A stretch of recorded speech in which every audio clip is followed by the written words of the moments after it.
बिस्मिल्लाहिर्रहमानिर्रहीम। नज़र का लगना बरहक है, सही है।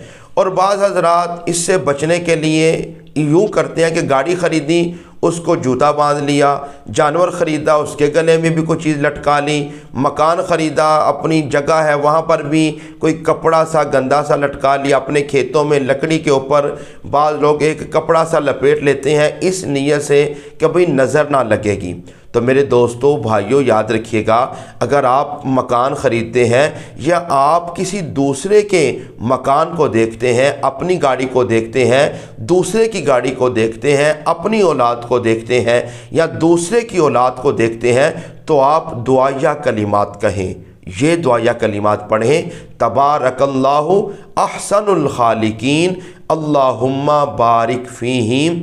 ये कलिमात कह लें या उर्दू में इतना कह दें, या रब्बल आलमीन इस चीज़ में बरकत अता फ़रमा।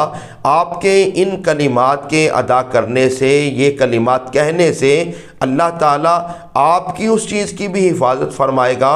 और अगर किसी दूसरे के मकान, जगह, जायदाद, औलाद को देखकर आपने ये कलिमात कहे हैं तो अल्लाह ताला उसको भी नज़र बद से महफूज फरमा लेगा।